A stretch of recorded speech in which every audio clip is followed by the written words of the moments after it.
All right, guys, so we are back here in the studio. If you haven't seen the last episode where we are going through the analog hybrid system that we have going on for the new 40 Below Summer record, go watch that video where we go over all of the wonderful, juicy gear that's all down here. Now, the mix is just about there, and we're going to take it away here and go over what's going on. Well, we're getting real close, and we've actually done a few mixes, but we're now going back and redoing the very first song because I think we got more of a groove, and a vibe dialed in as we move forward through songs 2, 3, and 4. And 2, 3, and 4 are pretty much there, and now we're going back and doing song 1. And right now I'm just setting up these old school delay, they're effect boxes that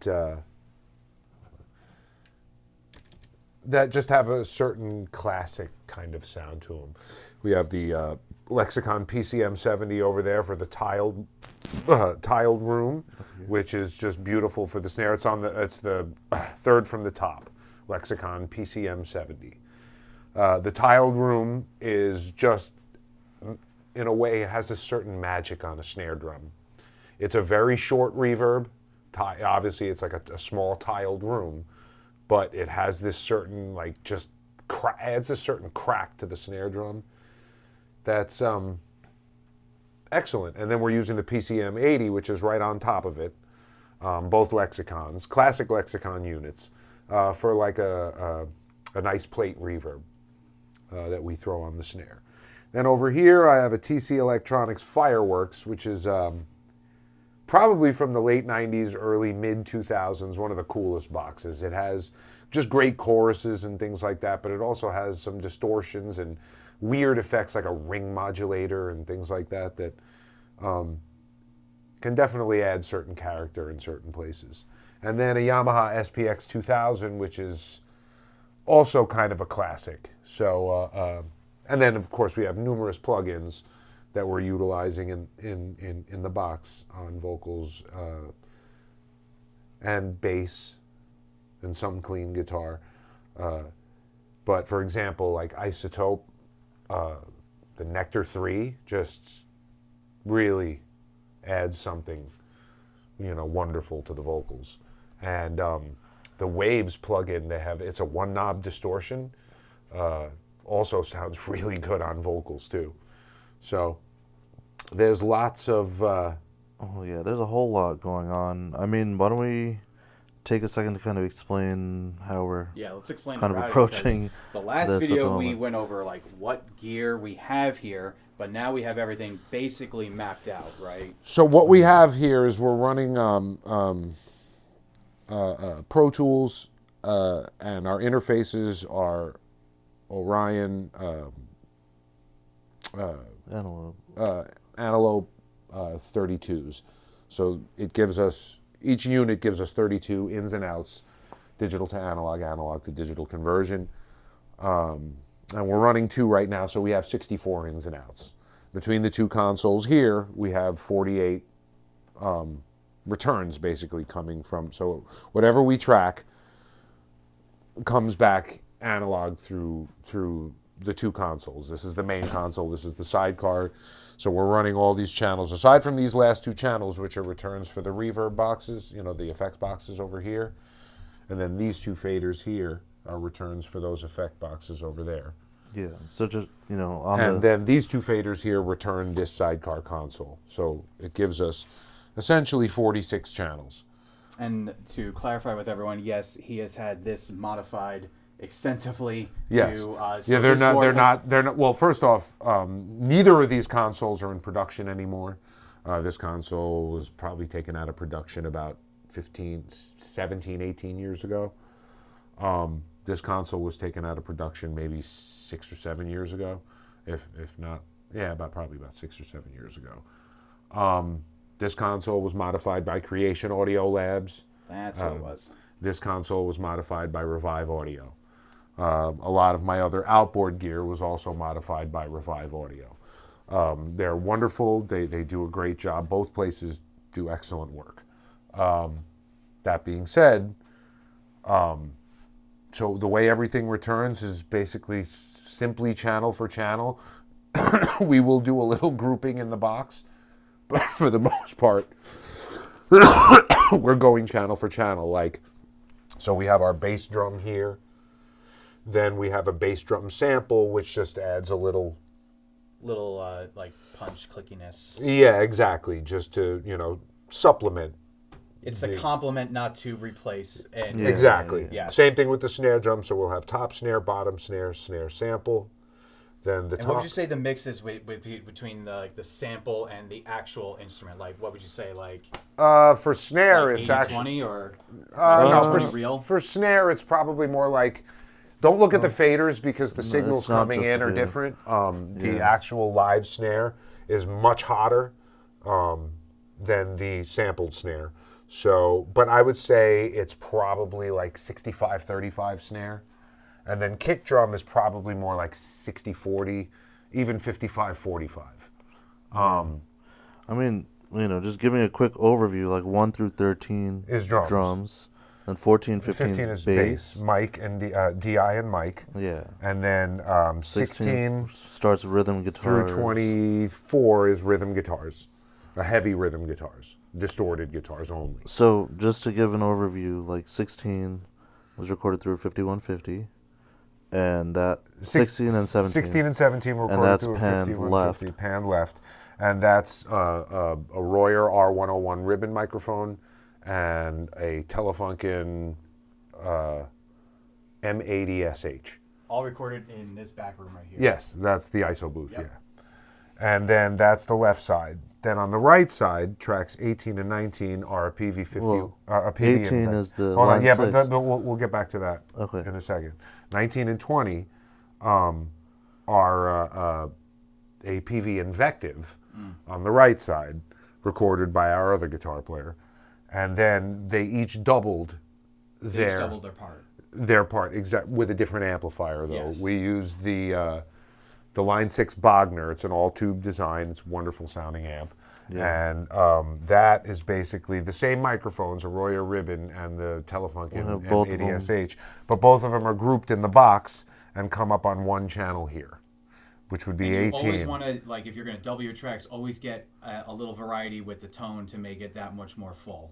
Yeah, basically. exactly. So Volume. same thing. We have 5150 on the left, then both mics on 18 for line 6 also going left.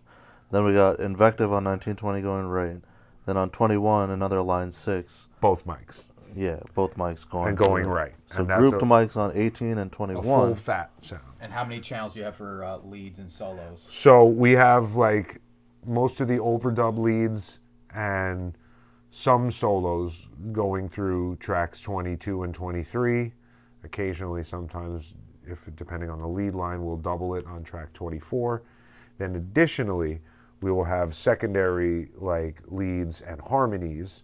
If we're, some songs will do a little more layering. We'll have them right here on this sidecar on track 37, 38, and occasionally 39 as well. Now all the vocals will go from 25 all the way through 35. So 8 here, 3 here. Then these will be the, like I said, extra lead guitars. Then clean guitars here, 3 tracks here, which would be same thing. Royer Ribbon, the Telefunken microphone. And then this is actually, as opposed to a line 6, these are guitars that were just done direct. Yeah, we printed with the Tim Henson plugin. Some It of the sounds clean, so cool. It makes the guitar almost sound like a keyboard. Yeah, it gives you that pad effect. And that's 3 guitars, shimmer. clean guitars left, 3 clean guitars right. We basically recorded all of these songs to be coordinate and have exactly 47 tracks, like have it laid out. 46 tracks. 46 tracks. Where have it laid out where everything was recorded that way for the entire album. So And then we'll have our keyboards and like sound effects, 808s, samples, bass yeah, drops and things like that, coming back to a stereo return, because usually it's a few tracks here. We'll group it in the computer and bring it up here as a stereo left and right. And then these 2 faders are used for like I said, the returns for the effect boxes. Now, since the last time you were here, also, I had a Gyref SSL bus compressor, which it's a mix bus compressor. So the whole mix goes through a compressor that smooths out everything. That thing, which is 17 years old, decided to take a crap on me. So rather than just send it off to be fixed or whatever, I just upgraded. And I got this, which is the MSL TX from Revive Audio. It's their own bus compressor that they make themselves. And essentially, it is like an SSL style VCA bus compressor, but it has a few features that the SSL doesn't. It has multiple transformers on the input and output section to add a little character. And you can, either bypass the transformers, input transformer, output transformer. Sorry. No, it's bypass transformer, both transformers, engaged. Input only, output only. I prefer output only. Other than that, it's basically very similar.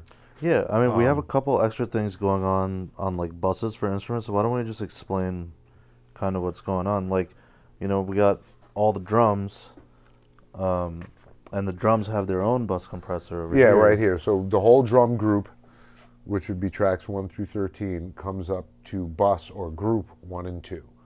So that's a stereo left and right. And in that insert channel, so just like every channel here, so all this outboard gear essentially gets inserted to each channel. So as you have a channel here on the back, you have the line input, which is what comes off the interfaces from the computer to the interface. Whatever track is on the computer will come up here. Yeah, I have all as you run a snake. So you run the proper snakes and cables. So the drums would come up to this group. On each one of these channels, there's what's called an insert. And so on the insert of each channel, you would need what's called an insert cable. And it would essentially be like a Y cable. So you have an input and output, and then it goes to a stereo, a tip ring sleeve cable that would go onto the insert of the channel. And then you can insert an equalizer, a compressor, a de-esser, a noise gate, whatever you want.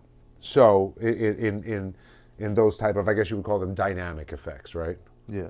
So, as opposed to like delay-based effects, we're talking about dynamic effects. Now, the console itself has EQs itself, but for like something that might need to be sculpted like a bass drum to get that tight, punchy sound, having an EQ to insert along with the EQ of the console can really gives you a lot of flexibility. Exactly. That is then running into this SSL ultraviolet EQ, Stereo which bus EQ. Yeah, stereo. Equalizer. It has many different features, 2 parametric midbands, high-low four of these. high-low shelving. Yeah, so this would be drums, this would be guitars, this would be vocals, and this would be the entire mix. They're excellent sounding EQs. Excellent sounding EQs. So one more thing, okay, we got all 4 of those, and then after, we got that also going on for the whole mix, that MSL bus EQ, and then bus compressor, then into the this EQ, then it goes into a tape. Rupert Neve design tape emulator. So then after all of that, we're essentially printing this back on the Pro Tools here on 4950 for the current references we've been making for ourselves. And then we're going to dump it to direct stream digital. And then mix left, mix right, stereo. Right. So basically, we've kind of been going section by section, and we'll adjust the levels exactly to what they need to be. And all of this equipment is actually running live and processing everything as we're doing this. So it's going to do that. But you are literally, instead of like automation in Pro Tools, you are literally like it's a combination. A little bit of automation in Pro Tools too. If we need a little bit more keys, like all the keys are being sent to those 2 tracks here, right? 13, 14. Yeah, we So when necessary, we a little bit of adjustment in the box to like have that balanced out, and even And a then- little bit of imaging and stuff. Most of it is a good portion of it is done in the box in terms of, little volume moves here and there. But then there's just a few like fader pushes that I'll do, and we'll just mix section by section of each song. So we'll do like verses of a song, then we'll do the Right, choruses. and as it's happening live, you can automate the delays and Exactly. for the vocals and stuff. We'll make the adjustments, not automate, because none of these faders right, moves. None of these faders Like move. but you'll be mixing live basically. Like I'm excited to hear what you guys got so far. Yeah, it sounds really good. Like when people hear this, they're gonna okay, it's gonna sound modern the way like a lot of the newer records. There's like a punch and a clarity that you're gonna hear, but at the same time, unlike most of the modern metal records, and when I say most, I mean like over 90% probably, this record's gonna actually sound very real. Instead of Like- slapping on slate drums and just Exactly. yeah, Yeah, exactly. Slate drums and the same like 3 or 4 amp sims that everybody's using.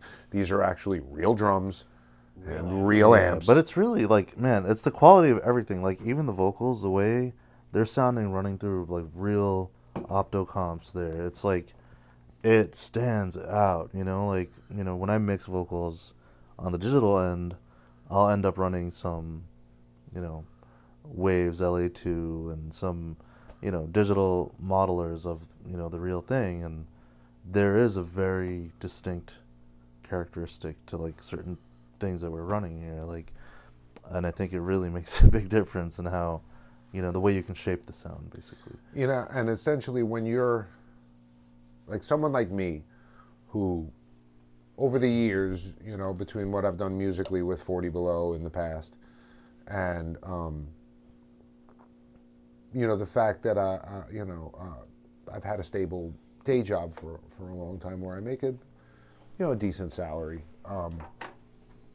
and I've always made extra money, whether it be with a little recording or playing or performing live later on with 40 Below post our major label stuff, just doing shows and releasing material in 2013 and 15 that made us money to supplement our day jobs. I've managed to buy a significant amount of gear, but at the same time I've learned like what. So a lot of the times when you see people with like actual Universal Audio LA2As as opposed to an Audioscape, actual Universal Audio 1176s as opposed to these modified Warms or this vintage Revive Audio M76, they're paying for brand name at that point versus Sonics, meaning that you're not going to tell the difference between that Audioscape or that Stam LA2A versus a Universal Audio, or even an original Teletronics, a more vintage LA2A versus the newer reissues.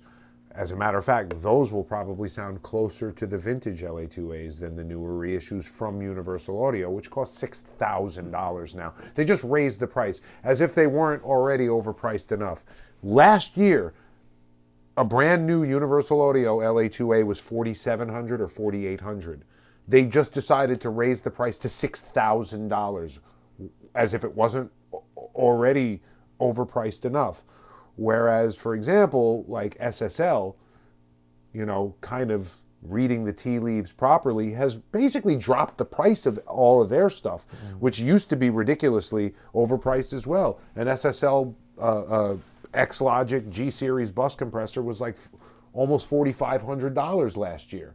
Now they just came out with a newer upgrade called the Bus 2, and they're charging $2,800, which is still expensive. And when when you look at that MSLTX and what it gives you versus the SSL, that's a much better deal at $1,600 or $1,550 or whatever it is.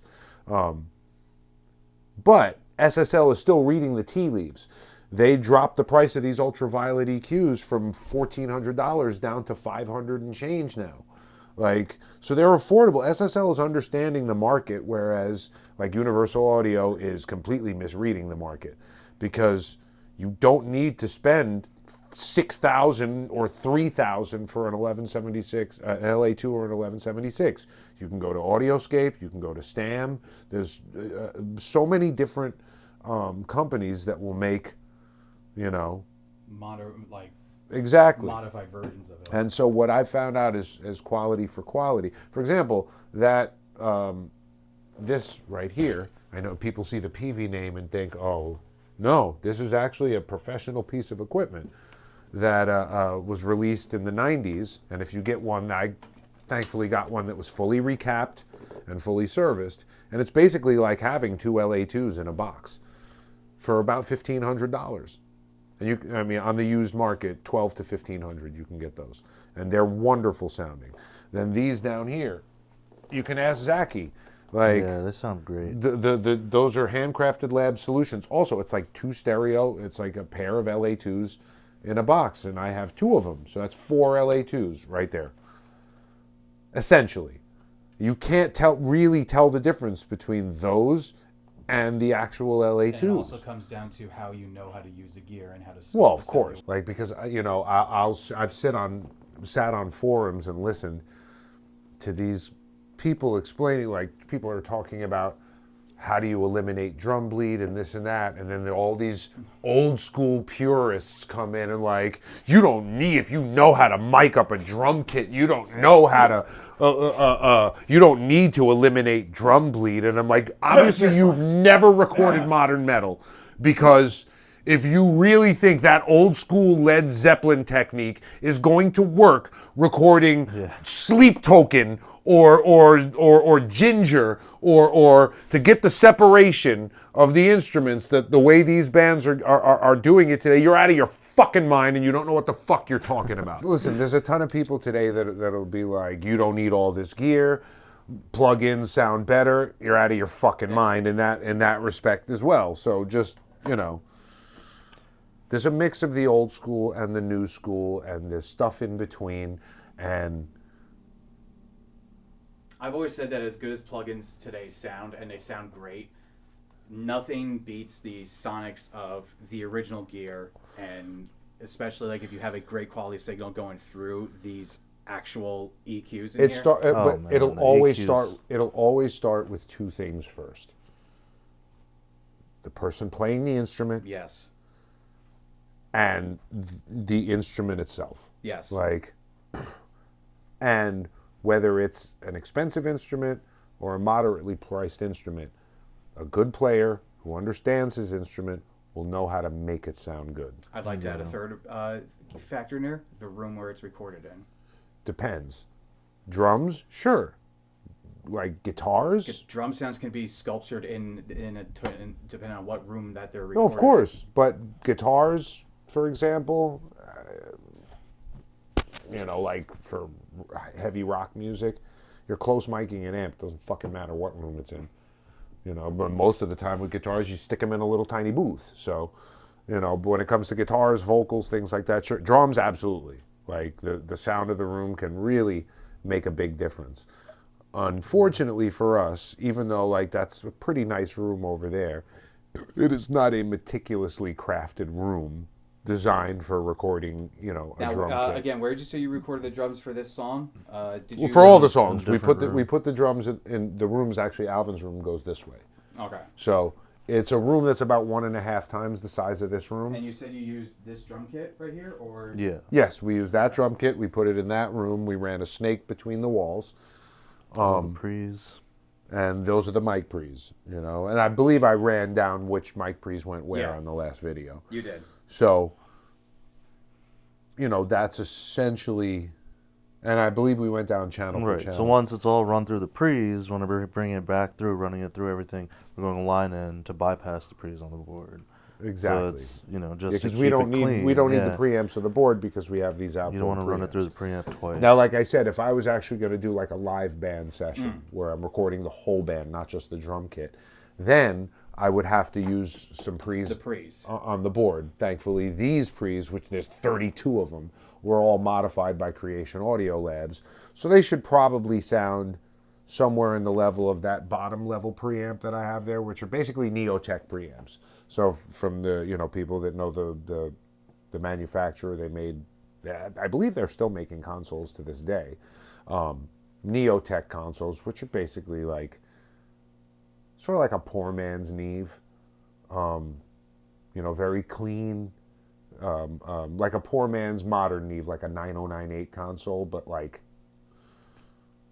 not quite as good, but still good, solid, professional quality. So those are preamps from those consoles. And so these the preamps in this modified should be on par with those. So those are good quality mic preamps. Not good, if not spectacular. Far better than plugging it into a Focusrite. Yeah. So we have the intro done. That's the only thing about the song that's done. Yeah, this is the third time we'll be running through the song Untethered, which was also the song that we were listening through in the previous video. However, this time everything's dialed in, and we're going to be essentially going through doing prints left and right onto 48, 49. And again, that's 49, 4950, sorry, 4950. And that's going through the MSL bus compressor. So in plain English, guys, all the processing is basically done. They're just tweaking what they already Right. done. So Max is going to be adjusting certain delay levels for vocals and stuff. Yeah, certain delay levels and certain vocal levels. Because Right. that's all that it's- really as needs it's to be going adjusted. through, and we're just printing it, right? So And some lead guitar levels. And yeah, right. So just basic automations. Some of the automations are done in the box on Pro Tools. Some of it's live. If we're hitting a chorus, we might go a little bit louder on the drums. Bring up the vocals. There's different mics that were used on vocals for different sections. Between the bullet mic for more distortion vocals, and then I had a handheld microphone. It's actually the microphones I'm using. I don't think I ever went over those, did I? no, for the vocals, I don't think. So the microphones I'm using for vocals, the main microphones, were for more of the aggressive parts, some of the verse parts. I'm using a handheld Sennheiser 431 MK2. It's a dynamic microphone, hypercardioid. It's not cheap. It's about 500 and change, and it's just a wonderful sounding microphone. Those are for the parts that I guess you would want to hear the vocals to be a little thinner in a way, by comparison. And then all the big condenser vocal parts, like basically all the choruses, are done with a Bee's Knees BM49, which is basically about a little over $2,000 clone of a Neumann M49, which is like a $10,000 to $25,000 microphone if you're buying new versus vintage. And Bee's Knees, they're in Australia, which is why it's less expensive than a lot of the American clones and European clones, like Wunder Audio and Flea Audio and Wagner and Horch. Like those clones of M49s are all like $6,000 to $8,000, $5,000 to $8,000. You might as well just buy a brand new Neumann at that point. But Bee's Knees for a little under $2,500 do a great clone of an M49 that we tested, or I tested, with my godfather, who is a world-renowned engineer and mastering engineer, against 4 vintage M49s, and it sounded better than 3 of them. And his best M49, it sounded almost identical.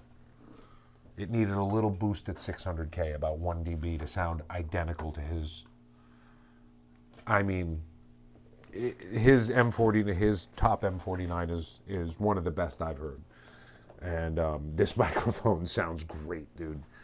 And It sounds really good, yeah. And then we blended in with a bullet microphone for a little bit of a sort of a distorted effect. Yeah, so cool thing about that is you're getting kind of almost like a filtered but saturated effect. Especially, when going in, we also ran a little bit of compression between an LA2 clone and an 1176 clone. Yeah, so So basically, yeah, we would do each microphone. Didn't matter which microphone it was, whether it was the Sennheiser, the M49 clone, or the Bullet mic. Actually, the Bullet mic was a little different, but still similar enough.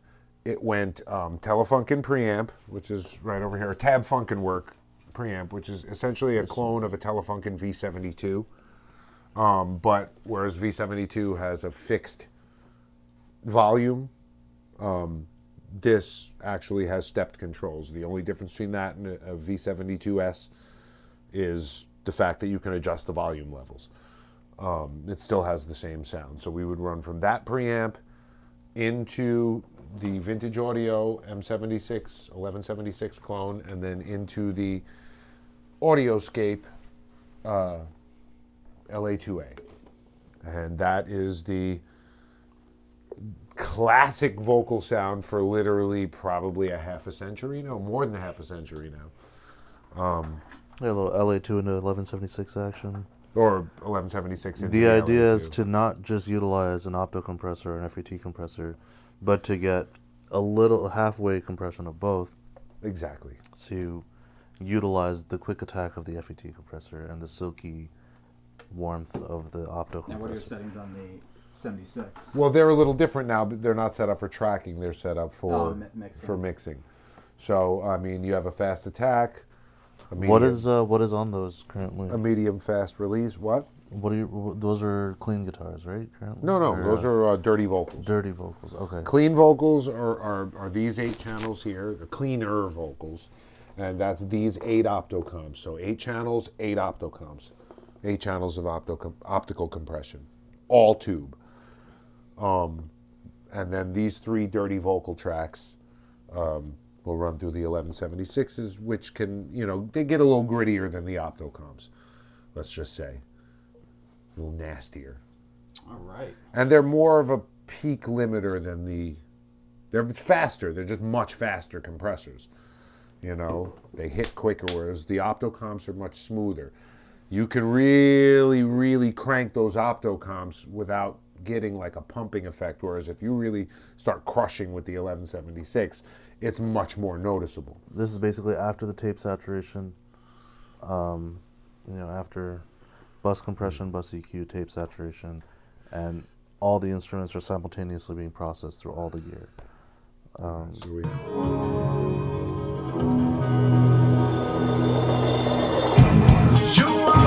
That's loud. Yeah.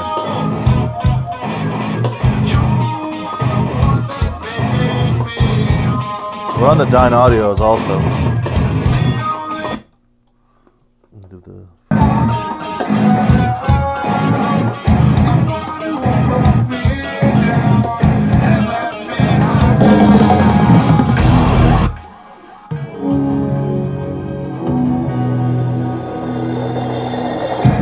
overhead is a little bit loud. I turned them down. Yeah. We gotta take that gate off the snare too. Oh yeah. I got it. I know what it is.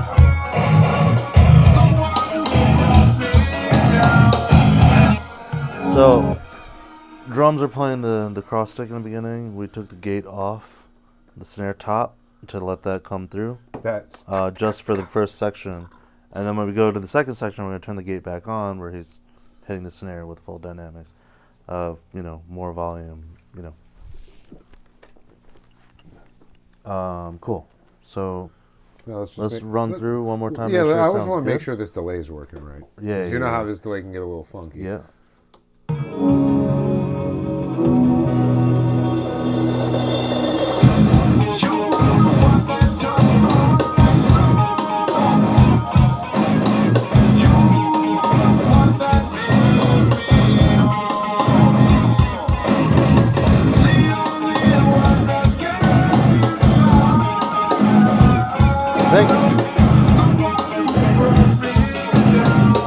Start The other thing was that the lead guitar was a little low in the mix. Vocals might a little quiet. Yes. Stop it. Don't start it again yet. I just want to. Yeah. That is Well, really there's nice. two different delays. There's a plug-in delay that's Right. actually running into a separate bus in the computer that comes up and returns here. And we can adjust the level of it here because we want it post analog effect. So, like, we've really thought out a lot of fucking shit here. The delay we got going on. I mean, the effect itself is just amazing sounding. The vocal, you know, But it's sidechain compressed. the nice thing with setting up the delay, this is the stock Pro Tools delay. Yeah, I was but, gonna say that looks like the stock. just setting up, you know, with it timed to the BPM of the session, it tells you the quarter note, which is also a good reference for us to dial in on the Well, actually, I think. analog delay.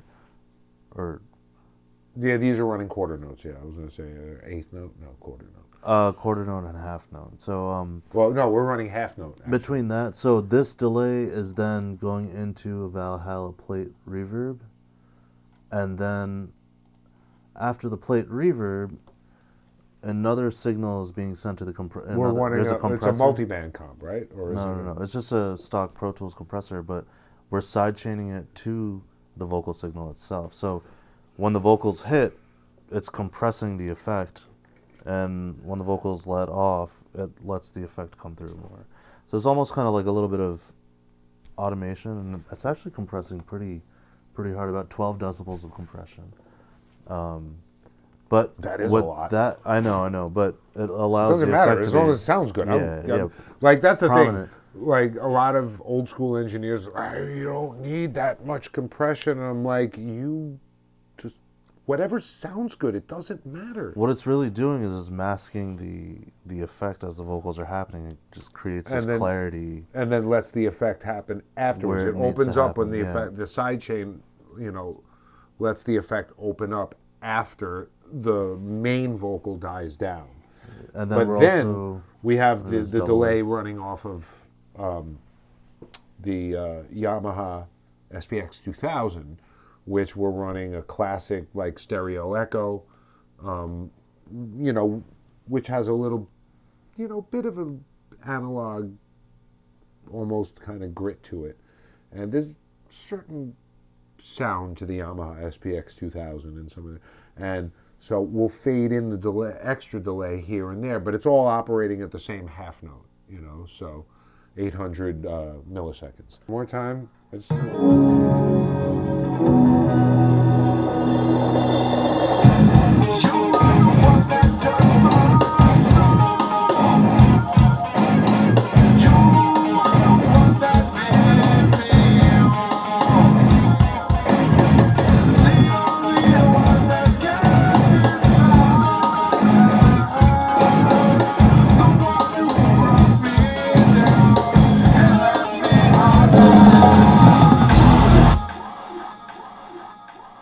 one more time. I would say maybe with the vocal delay, there's a phrase at the end of the first two phrases a little bit quieter, and then on the So maybe I want to third write it one, more a little on bit the more. very end of the "You are the Yeah, one yeah. that touched my soul." Like hit it, yeah. Oh. See the So that one- solace. I want a I little. would say on that one a little bit more. No, I was maybe, saying a little or less because on it's that more one. complex. Okay. And then it gets jumbled. Okay. All right. Like the soul. Oh. Yeah. Like makes more sense. The other one, it gets like cluttered. So that's why I'm trying to like keep the clutter out. All right, ready? One more time. Yeah.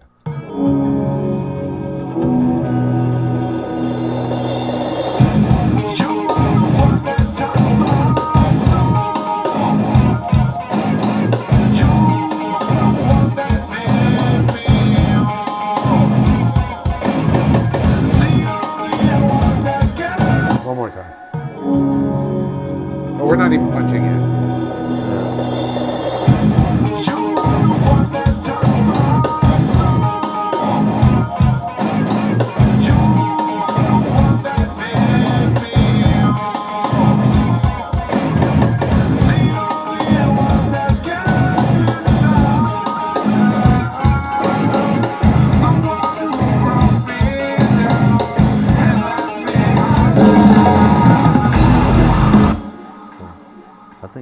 Sounds Yeah, I nice. think we're pretty close. I'm gonna do the punch on the first section. Here we go.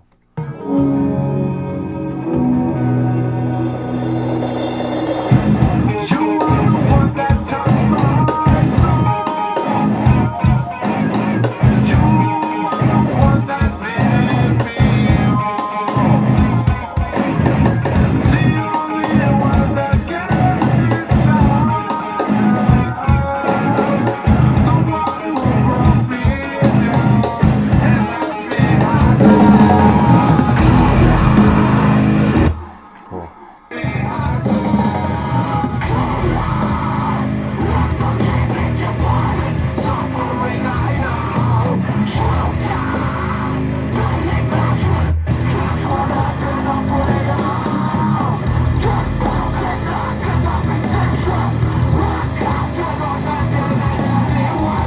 Those vocals are really loud.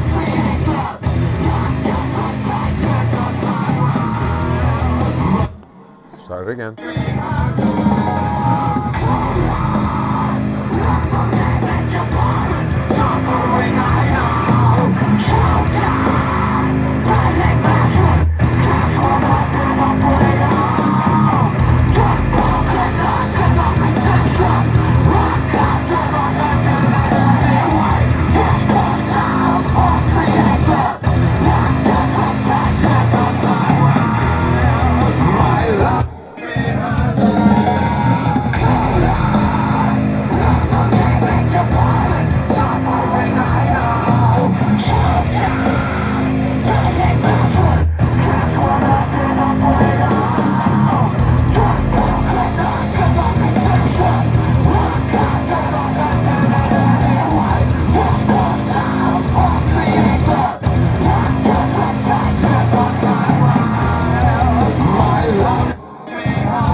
Maybe the screams could maybe come down a little bit more. I think maybe the screams could come down a hair more. Rock. Here we go.